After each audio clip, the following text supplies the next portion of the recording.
Assalamualaikum warahmatullahi wabarakatuh. Halo semuanya, apa kabar? Sehat? Alhamdulillah senang mendengarnya.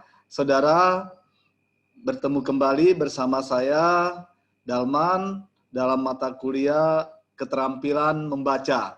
Anda sudah siap untuk mengikuti perkuliahan pada pertemuan ini? Siap? Baik, saudara, pokok bahasan kita pada pertemuan kali ini adalah tentang membaca literal. Saudara, tentu saja Anda pada pertemuan sebelumnya sudah memahami tentang jenis-jenis membaca ya, termasuk tahapan membaca. Jadi pada tahapan membaca Anda sudah diajak untuk membaca lanjut ya, dan sebelumnya Anda juga membaca permulaan. Jadi pada tahapan membaca ini ada membaca permulaan, sebetulnya yang pertama itu membaca mekanik ya, yang tentu saja itu lebih diarahkan kepada pengenalan huruf dan melafalkan suatu huruf, kemudian kata ya, kelompok kata, kalimat, dan seterusnya dilanjutkan ke dalam ya mengetahui bagaimana kita melafalkan paragraf yang tersusun dari beberapa kalimat ya. Nah, jadi teks itu yang utuh adalah wacana yang akan dibaca oleh siswa kita. Oleh sebab itu, saudara, Anda di dalam memberikan materi pembelajaran membaca pada siswa, tentunya mereka harus memahami dari awal bahwa kalau mereka sudah memiliki keterampilan dalam membaca permulaan, jadi mereka sudah lancar membacanya, saudara, selanjutnya mereka akan kita giring ataupun akan kita lanjuti ya pembelajarannya kepada pembelajaran membaca lanjut. Membaca lanjut ini membaca pemahaman. Saudara, membaca lanjut itu seperti yang sudah disampaikan sebelumnya bahwa Anda akan memahami apakah itu pemahaman literal, pemahaman interpretasi, pemahaman kritis, dan juga pemahaman kreatif ya. Nah, kita sudah mengetahui bahwa pada dasarnya sebagai seorang pembaca harus mampu memahami isi bacaan yang dibacanya. Karena tujuan kita membaca adalah untuk mendapatkan informasi yang disampaikan oleh si penulis ya. Oleh sebab itu informasi yang kita butuhkan sebaiknya betul-betul mampu kita pahami sehingga kita dapat menggunakannya, baik itu nanti kita gunakan untuk kepentingan diri kita sendiri maupun untuk kepentingan orang lain ya. Nah, oleh sebab itu saudara, saya kira di dalam membaca pemahaman itu tentu saja Anda harus betul-betul menguasai paling tidak itu membaca literal, membaca interpretasi atau interpretatif ya. Nah, sama saja dengan interpretasi, kemudian membaca kritis dan juga membaca kreatif. Nah, sekarang kita akan bahas secara mendetail tentang membaca literal ya. Baik, saudara, sebetulnya membaca literal itu ini membaca yang dengan tujuan untuk memahami ya teks bacaan secara tersurat. Jadi saudara, membaca literal itu sendiri adalah membaca teks bacaan dan memahami isi bacaan tentang apa yang kita sebutkan di dalam teks tersebut ya, atau apa yang disebutkan di dalam teks yang tersurat. Nah, jadi saudara, ketika kita membaca literal ini sebetulnya kita tidak memaknainya secara interpretatif atau secara ya konotatif, tetapi betul-betul kita memaknainya secara denotatif ya. Jadi secara tersurat, bukan secara tersirat. Nah, kita akan memaknai sebuah kata, sebuah kalimat sesuai dengan apa yang terdapat dalam teks itu sendiri. Jadi betul-betul maknanya makna denotatif, bukan makna konotatif ya. Nah itu. Jadi saudara membaca literal ini literal ya, bukan literal. Membaca literal ini saudara merupakan kegiatan membaca sebatas mengenal dan menangkap arti yang tertera secara tersurat ya. Nah, jadi kita itu menangkap arti yang tertera dalam teks itu secara tersurat maksudnya. Jadi saudara pembaca di sini hanya berusaha menangkap informasi yang terletak di dalam teks itu ya secara literal dalam bacaan dan tidak berusaha menangkap makna yang lebih dalam lagi, yakni menangkap makna yang tersiratnya, misalnya itu tidak lagi ya, baik itu dalam tataran antar baris, apalagi makna yang terletak di balik barisnya. Jadi kita hanya memaknai ya secara harfiah kata per kata, kemudian bisa jadi memaknai kelompok kata, memaknai kalimat itu, tetapi bukan untuk memaknai maknanya secara konotatif, secara kias, atau makna lain selain makna yang sebenarnya. Jadi yang kita maknai hanyalah makna yang sebenarnya. Jadi secara eksplisit atau secara tersurat, bukan secara tersirat ataupun secara implisit, tidak ya. Nah itulah sebetulnya membaca literal. Paham saudara? Baik, jadi ketika Anda memahami isi bacaan bahwa Anda paham betul terhadap apa yang disampaikan sesuai dengan isi bacaan, nah itu berarti Anda membaca literal. Jadi maknanya sesuai dengan makna kamus ya. Jadi sama dengan makna kamus. Makna kamus tentu saja kamus besar bahasa Indonesia ya. Nah itu saudara bisa Anda maknai secara literal kalau bahasa Indonesia. Bahasa Inggris juga demikian ya, bahasa-bahasa yang lainnya juga demikian. Jadi kita bisa membaca secara literal, jadi memaknai juga ya secara eksplisit, bisa juga membaca ya secara interpretatif nantinya atau interpretasi ya, yaitu kita memaknainya secara tersirat. Tapi saat ini kita membahas tentang membaca literal, oleh sebab itu setelah kuliah ini berakhir, saya berharap Anda mampu untuk membedakan antara membaca literal dengan membaca interpretatif ya, ataupun juga membaca kritis, membaca dan juga membaca kreatif ya, seperti yang sudah kita sampaikan sebelumnya pada pertemuan sebelumnya ya. Ya, baik saudara, selanjutnya apa sebetulnya tujuan membaca literal itu? Saudara, membaca literal sebetulnya bertujuan hanya untuk mengenal arti yang tertera secara tersurat. Arti yang tertera dalam teks itu ya secara tersurat, tentu saja dalam teks bacaan itu artinya itu kan bisa saja tersurat, bisa saja tersirat. Tapi yang kita maknai hanyalah makna yang tersurat, bukan makna yang tersirat. Nah, pembaca itu sebetulnya cukup menangkap informasi yang tertera secara literal itu.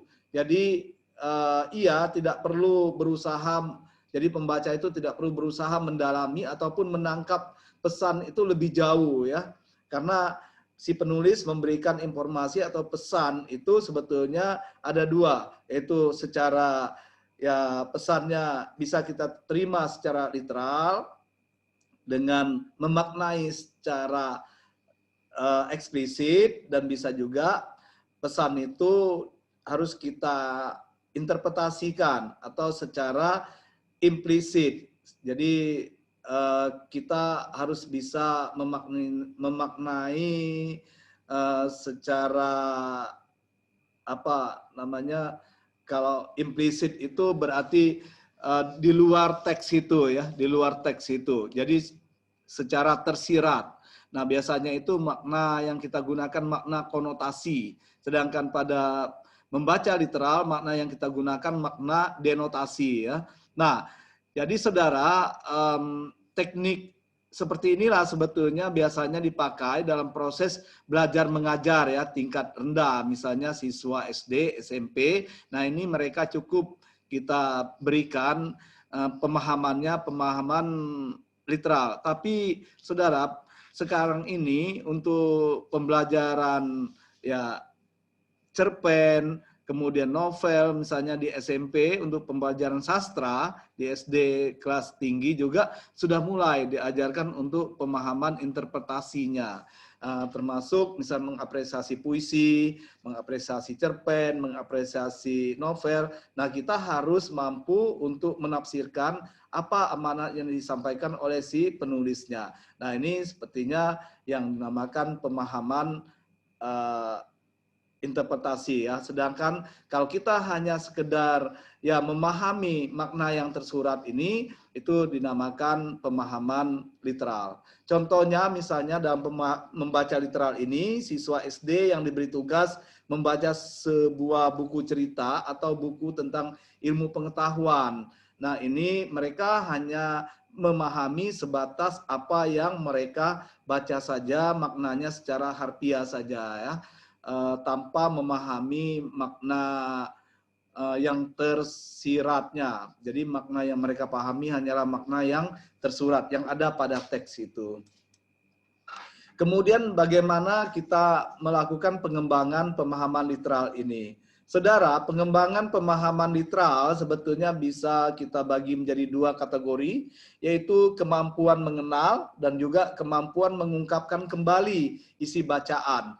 Nah, ini yang bagus sebetulnya di dalam pemahaman literal ini, bagaimana cara kita ya, mengenal makna yang ada di teks tersebut dan bagaimana kita mampu mengungkapkan kembali isi bacaan itu berupa detail, ide pokok, ya urutan, perbandingan, hubungan kausal, pelaku dalam bacaan itu. Ya, jadi saudara, misalnya siswa kita suruh membaca tentang cerita ya si kancil dan buaya. Jadi pertanyaannya begini, apa yang dilakukan si kancil? Nah, mereka mengatakan bahwa si kancil itu sedang membuat taktik menipu buaya karena kancil itu ternyata cerdas. Nah, itu sebetulnya mereka sudah membuat pemahaman literal ya, karena memang itu kenyataan di dalam cerita itu. Tetapi kalau kita lakukan misalnya bacaan si kancil dan buaya itu menggunakan pemahaman yang tersirat atau pemahaman interpretasi, ya jelas berarti apa yang dilakukan oleh si kancil dan buaya itu sebetulnya mengisyaratkan kepada seseorang yang bisa sebetulnya itu melakukan pekerjaan dengan cerdas ya. Jadi harus menggunakan akal sehingga nanti bisa membuat orang itu menjadi sukses gitu. Nah, bagaimana buaya kancil bisa menyusun ya buaya banyak sekali ya di sungai itu disusunnya berbaris, kemudian kancil melompat hingga kancil menyeberang ke seberang sungai tersebut. Nah, itu kan suatu hasil yang cerdas ya. Jadi kalau manusia memanfaatkan ya makna yang tersiratnya, bahwa manusia itu memang harus menggunakan taktik dan pola pikir yang cerdas untuk berhasil gitu ya, dan harus mampu menggunakan strategi yang membuat seorang itu bisa sukses. Nah, seperti itu. Itu kan makna yang tersiratnya. Sedangkan makna yang tersurat ya itu kancil berhasil menyeberang dari ya dari daratan di sebelah ke sebelahnya ya. Itu. Baik, saudara, selanjutnya untuk membangun pemahaman literal sebetulnya siswa juga diberi panduan ya, pertanyaan arahan seperti yang dikemukakan Brun tadi itu. Tapi saudara, sebelumnya saya juga ingin menyampaikan pada Anda sebetulnya ketika kita membaca itu untuk membaca literal, tentu saja kita itu memang harus menguasai ya apa yang dinamakan kemampuan ya kognitif ya, kemampuan kognitif ini. Jadi berarti Anda memang harus banyak skemata Anda. Skemata itu ada pengetahuan dan pengalaman yang Anda miliki, sehingga apa yang Anda lihat, apa yang Anda baca, apa yang Anda dengar, sebetulnya itulah yang akan menjadi bahan untuk memaknai makna yang terkandung di dalam ya teks bacaan Anda untuk pemahaman literal itu sebetulnya ya. Nah, jadi Bern, Rowe dan Ross itu menyarankan kepada kita bahwa untuk membangun pemahaman literal sebaiknya siswa Anda juga ya pembaca sebetulnya eh, bisa menggunakan ya pertanyaan berikut. Yang pertama itu menggunakan kata siapa. Nah, ini kata siapa ini untuk menanyakan orang ya binatang ataupun tokoh di dalam wacana. Nah, kemudian menggunakan kata apa. Kata apa ini untuk menanyakan barang ya. Kemudian benda dan peristiwa. Ini benda ya. Kemudian di mana? Nah, di mana itu sebetulnya untuk menanyakan tempat ya. Kemudian kapan? Kapan itu untuk menanyakan waktu. Lalu bagaimana, saudara, bagaimana itu sebenarnya untuk menanyakan proses jalannya sesuatu peristiwa itu ya, suatu peristiwa, alasan untuk sesuatu ya. Tuh. Dan kata mengapa itu sebetulnya untuk menanyakan sesuatu sebagaimana disebut di dalam bacaan itu. Jadi sebetulnya unsur 5W1H itu kalau kita mau memahami makna secara literal ada bisa kita gunakan ya pertanyaan-pertanyaan itu ya siapa, apa, di mana, bagaimana, mengapa. Nah, dengan pertanyaan-pertanyaan itu sebetulnya sudah bisa terjawab makna yang sebenarnya. Jadi kalau kita memahami secara literal, berarti kita itu memahami makna yang sebenarnya di dalam teks bacaan itu. Atau makna kamus ya. Ataupun kita sebetulnya memahami makna yang tersurat.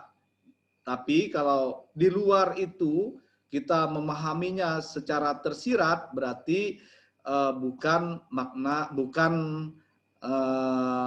membaca pemahaman literal lagi, tetapi membaca pemahaman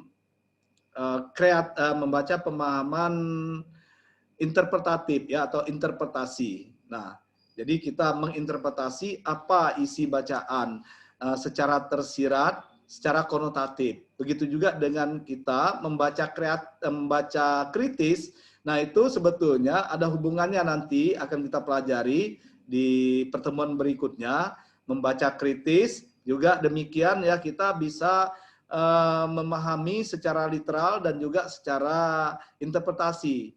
Bisa menggunakan dua-duanya untuk membaca kritis. Sehingga nanti apa yang kita baca itu bisa bermanfaat bagi kita sendiri maupun bagi orang lain yang tentu saja ini akan bisa kita gunakan sebagai bahan kita untuk berbicara di depan orang lain dan juga kita tulis jadi sebagai bahan tulisan kita yang akan kita sampaikan dalam bahasa tulis ya, dalam artikel, buku dan lain sebagainya. Nah, seperti itu hasilnya. Oleh sebab itu saudara yang jelas membaca juga hanya ada pemahaman kreatifnya. Kalau memang bagus itu apa yang kita baca itu bisa bermanfaat bagi orang banyak, tentu saja itu bisa kita lakukan dengan menulis kembali dengan ya kita modifikasi ya apa yang sudah kita tulis tersebut. Ya, saya kira saudara yang jelas di dalam penulisan sebuah apakah artikel ya buku dan sebagainya ini sebetulnya lebih kepada pemahaman literal nanti hasilnya ya. Jadi apabila ada orang lain membacanya pasti mereka akan membaca untuk pemahaman literal termasuk ya nanti pemahaman kritis dan juga pemahaman kreatif. Dengan adanya pemahaman kreatif itu berarti mereka akan membuat sebuah karya. mereka akan menghasilkan sebuah karya. Itu namanya membaca pemahaman kreatif. Itu ya. Oleh sebab itu, saudara, pada pokok bahasan kita pada kali ini itu khusus membahas tentang bagaimana seorang itu membaca, memahami makna yang terkandung di dalam teks bacaan itu. Jadi makna yang dipahami hanyalah makna yang tersurat, makna yang sebenarnya ya. Jelas ya? Baik, saudara, saya kira demikian pembahasan kita pada hari ini. Silakan Anda rangkum dengan menggunakan bahasa sendiri ya, dan Anda kirim ke email saya hasil rangkumannya, yaitu dalman.bangka@gmail.com. Lalu Anda silakan baca buku saya, yaitu yang berjudul Keterampilan Membaca. Nanti saya kirim ya di Spada, itu saya buat linknya, dan juga Anda bisa langsung ke Gramedia, karena buku tersebut ada di Gramedia seluruh Indonesia ya. Judul bukunya Keterampilan Membaca, karangan Dr. Daman MPD. Silakan Anda miliki. Kemudian Anda juga silakan membaca buku-buku yang lain yang berhubungan dengan membaca literal ya, dan juga yang berhubungan dengan bahan-bahan yang ada di internet. Silakan saja sebagai tambahan referensi Anda ya, yang penting yang terkait dengan pokok bahasan kita pada pertemuan ini. Saudara, saya kira cukup sekian. Selamat untuk mempraktikkan membaca literal ini. Semoga Anda mampu memahami isi bacaan dengan baik secara literal. Baik, saudara, terima kasih. Saya Eri. Wassalamualaikum warahmatullahi wabarakatuh.